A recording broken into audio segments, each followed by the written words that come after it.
올해처럼 성탄절이 조용한 것은 저의 일생의 처음입니다.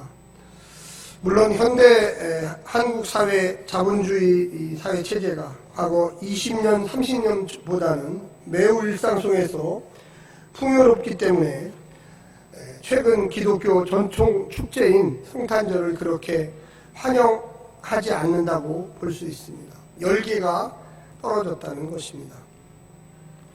30년 전만 해도 나라 전체가 혹은 상업적인 열풍으로 교회 안에서나 교회 밖에서나 사실은 교회 밖에서 이 백화점이나 상점에서 선물 판매업소에서 더욱 요란하게 크리스마스를 홍보하였습니다. 12월의 연말연시는 항상 지난 한 해를 아쉬워하고 또 오는 해를 나름 정중하게 맞고 싶은데 기독교 성탄 축제하고 연관되어서 나름 흥이 나는 어린 시절이 있었습니다. 그러나 올해는 이 코로나19로 인하여 한 해 전체를 아무것도 하지 말고 그냥 스탑 이렇게 서 있는 것처럼 보입니다. 특별히 이 한국교회가 더욱 그런 모습들을 많이 보여서 너무나 개인적으로도 안타깝고 또 우리가 어떻게 해야 할까 이렇게 고민만 앞서는 계절입니다. 최근 들어 이 겨울 추위와 함께 더 코로나19가 급속도로 퍼지면서 정부에서도 비대면 예배를 요청하며 성도들 역시 극도로 예민해져 있고 또 사회적 분위기 역시 5인 이상 같이 모여서 식사하지 말라고 서로서로들 조심하는 분위기에 있습니다. 그러나 성도로서 또 부활절과 성탄절은 기독교 핵심 진리를 선포하는 중요한 계절이기에 말씀을 통하여 서로 위로받고 이웃들과 성도들을 살피며 예배와 찬양을 통하여 하나님이 주시는 은혜를 나누고자 합니다. 아기 예수 탄생 이야기는 메시아 탄생 이야기로서 마태복음과 오늘 본문 누가복음에 보도되고 있습니다. 대부분의 신약성서학자들은 예수 메시아의 탄생 이야기가 가장 늦게 형성되었다고 기록하고 있습니다. 예수님의 이 땅에서의 공생의 이야기 중 가장 먼저 단편적으로 기록되기 시작한 것은 부활 이야기입니다. 부활 이야기. 그래서 사복음서 중에 무려 부활 이야기가 전체 분량의 3분의 1을 차지하고 있습니다. 엄청난 양입니다. 예수님이 죽으시고 부활하신 단 일주일간의 이야기가 전체 이야기의 3분의 1을 차지하고 있습니다.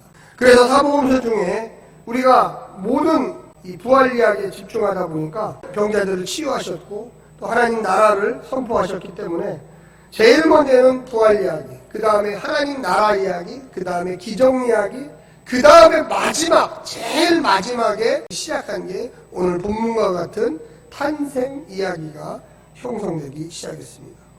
누가복음은 지난주에도 잠시 말씀드렸지만 마태복음보다 이방인과 여자, 어린이 이런 사람들을 중심에 놓고 이야기를 하고 있습니다.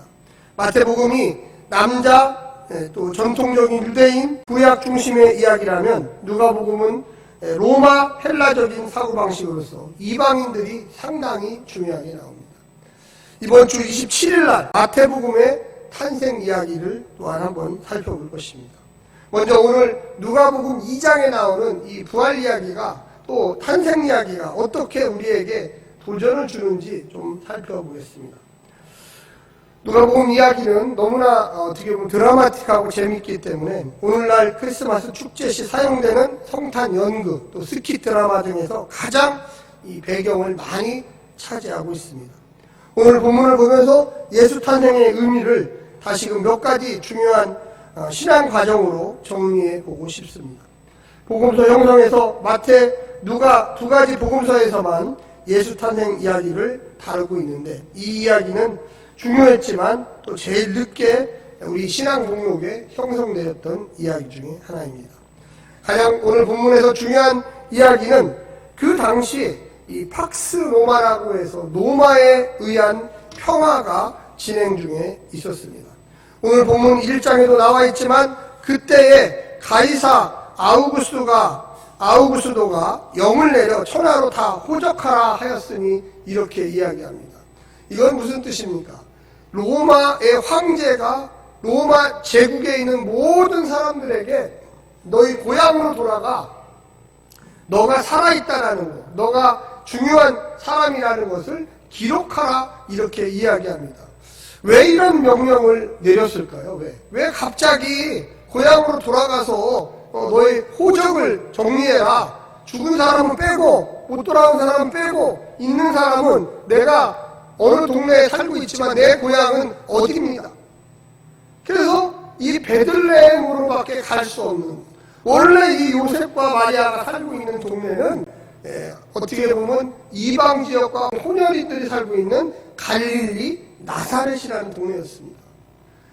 로마 황제 한 사람이 야, 고향에 돌아가서 너희 호적을 제대로 정리를 하라 하니까 이 임산부 막달, 이 거의 태어나기 직전인 마리아를 데리고 이 요셉은 자기 고향으로 돌아갈 수밖에 없었습니다. 그 배경에는 많은 학자들이 연구해 보니까 세금 때문에 그런 거예요.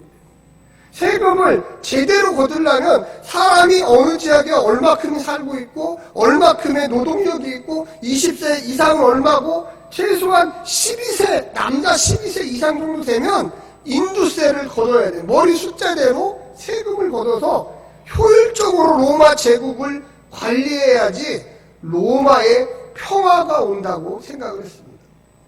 그래서 오늘 본문에 나오는 이 가이우스 옥타비우스, 원래 우리가 보통 부르는 이 가이우스 옥타비우스가 이 오늘 나오는 이 아우구스도의 본명입니다.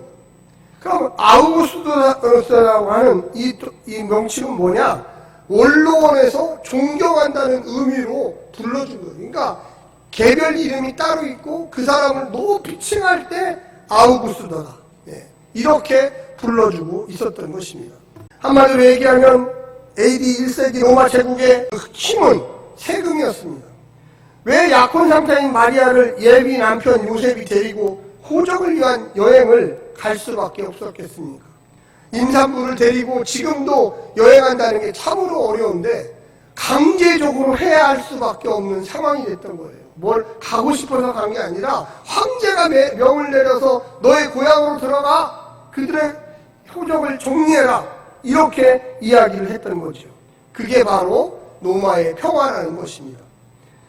세금을 착취하고 노역을 통해서 힘없는 백성들을 항상 강한 황제의 향락을 위해서 세금을 바치기 위한 가장 기본적인 조사를 이루어야만 했던 것이 바로 오늘 본문의 배경으로 등장하는 것입니다.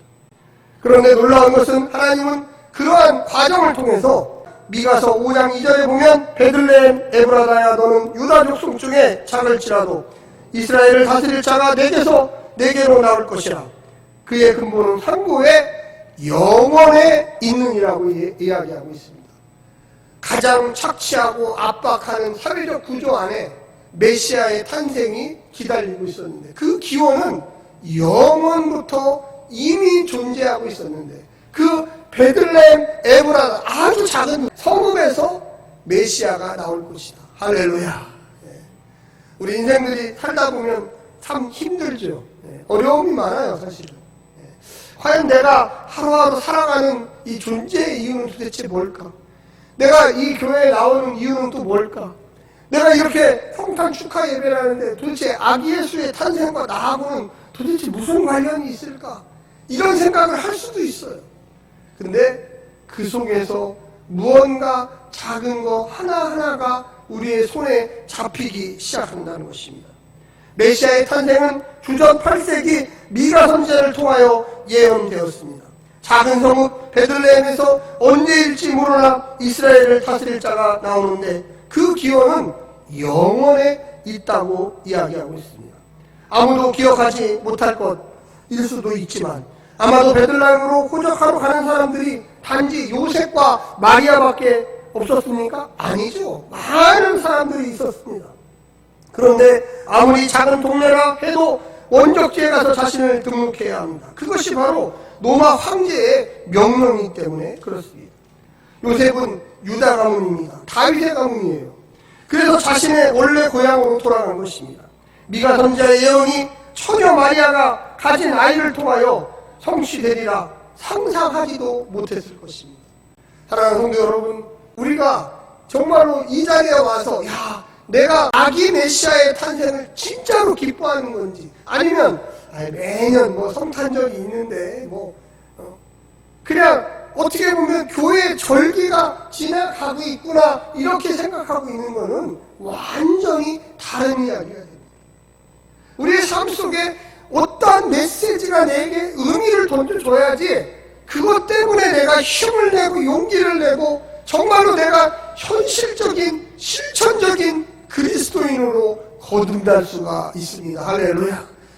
마리아가 가면서 얼마나 원망을 많이 했겠어요. 왜 하필 이때, 나 조금 있으면 언제 아이를 출산할지도 모르는데 그 먼 거리를 걸어서 갔지요. 가난한데 뭘 타고 갑니까? 그런데 그 속에서 메시아의 탄생이 대기하고 있었던 것입니다.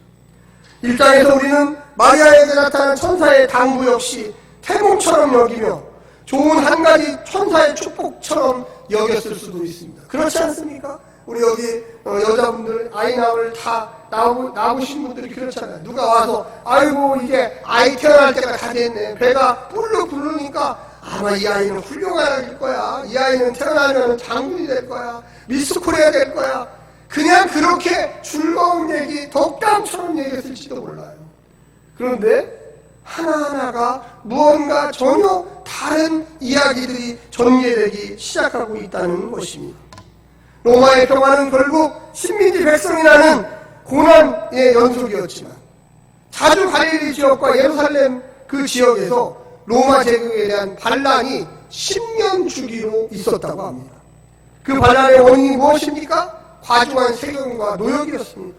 결국 메시아의 탄생 이야기의 핵심은 천사 예고에서도 나타났지만 하늘에는 영광, 땅에는 평화. 할렐루야.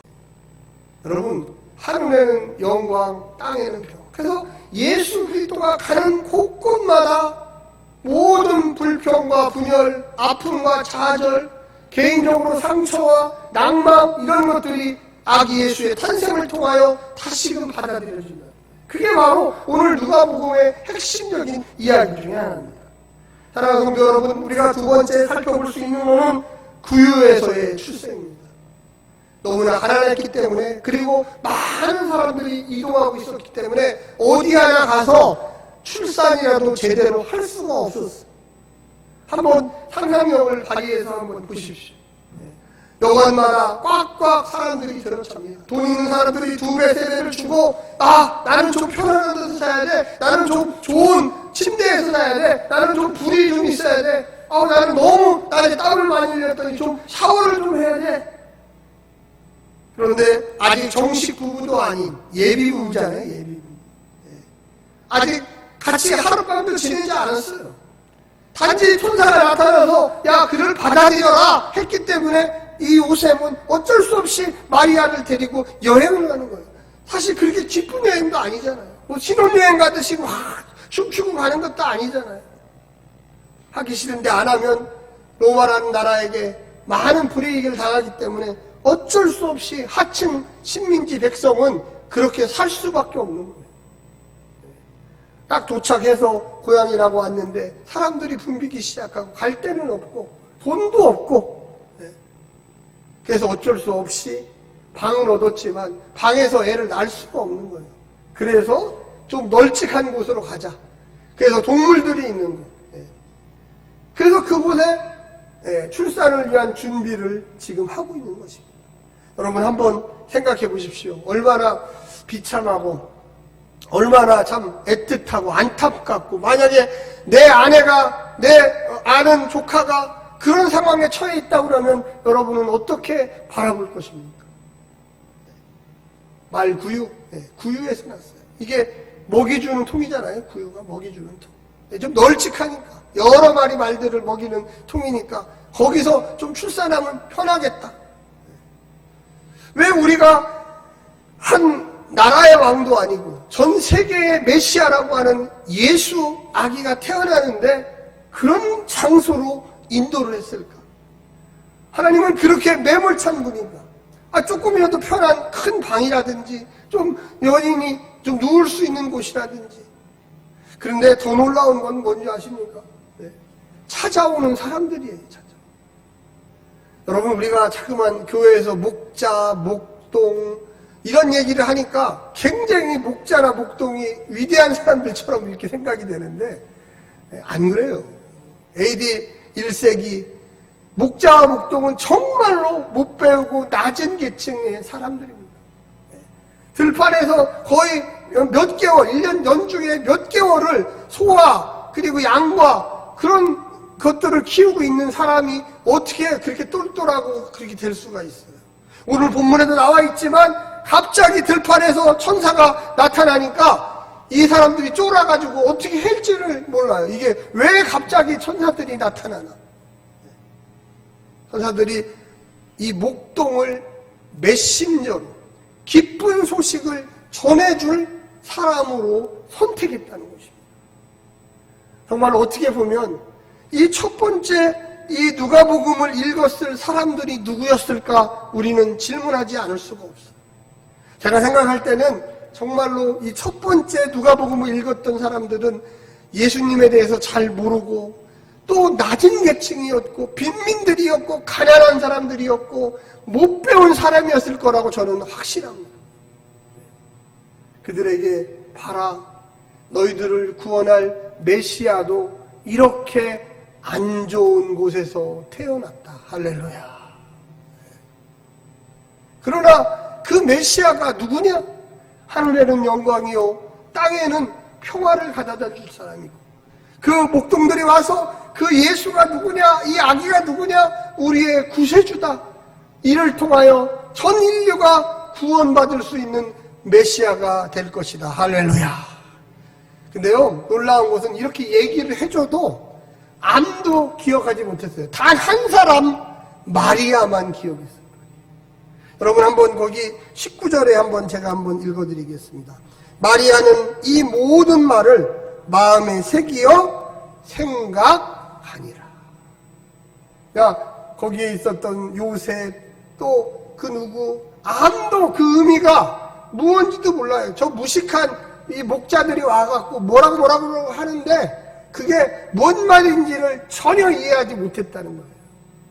제가 아까 서두에서도 좀 말씀드렸지만, 이런 성탄절이 올 때마다 도대체 성탄절이 뭐 하는 거예요? 뭐 성탄절이 그게 큰 뭐 그냥 축제인가? 그냥 뭐 재밌게 하고 막 즐겁게 하고 막 흥분돼서 막 뭐 하고 막 이건가? 아닙니다. 그건 어떻게 보면 부수적인 거예요. 진짜 중요한 것은 우리가 어떤 식으로 이 예수 그리스도의 삶을 쫓아갈 것인가를 쳐다봐야 돼요. 여러분, 우리 세 번째를 보게 되면 세 번째 부분에 이렇게 나옵니다. 왜 목자들에게 탄생 소식을 알렸을까요?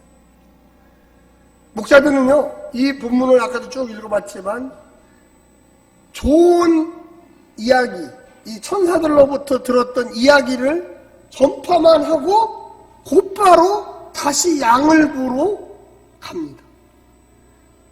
다시 이 들판으로 돌아가요. 이게 자세하게 보면 되게 신기해요. 여러분, 만약에 여러분이 어느 사람을 만나러 갔는데 그 사람이 정말로 대단한 사람이다. 만약에 이 사람이 대통령이 될 사람이다. 그러면 여러분 어떻게 하겠어요? 아, 이 사람 대통령 될 사람이에요. 잘 있으세요. 저 갑니다. 하고 가겠어요? 가지 말래도 어떻게든지 거기에 붙어가지고 나도 무언가 조금이라도 좀 해봐야지. 그런 생각이 안 들겠습니까? 무언가 이 사람이 절대 권력을 가진 사람이라고 하는데 나도 좀 이 사람 옆에서 붙어서 내가 5년을 기다려서 무언가, 아마도 제 생각에는 왜 하나님이 들판에 있는 목동도를 선택해서 가서 기쁜 소식을 했겠나. 이 사람들은 권력이나 명예나 돈이나 이런 거하고 아무런 관련이 없었다는 거예요. 여러분, 여기 한번 20절을 한번 읽어드리겠습니다. 목자들은 자기들에게 이르던 바와 같이 듣고 본 그 모든 것으로 인하여 하나님께 영광을 돌리고 찬송하며 돌아다니라. 이들의 마음속에는 천사가 전해준 것만 잘 전달하면 된다. 그리고 정말로 그 아기가 자라서 구주가 되시고 메시아가 되셔서 축복만 잘하고 끝났어요. 정말로 이 사람들은 순수한 사람이었던 것입니다. 할렐루야. 여러분, 우리가 어떤 사람들을 오늘날 순수한 사람이라고 생각합니까? 자기 것을 내어주면서 이득을 따지지 않아요. 내가 이 사람한테 이것을 주면 이 사람은 나한테 이것을 주겠지.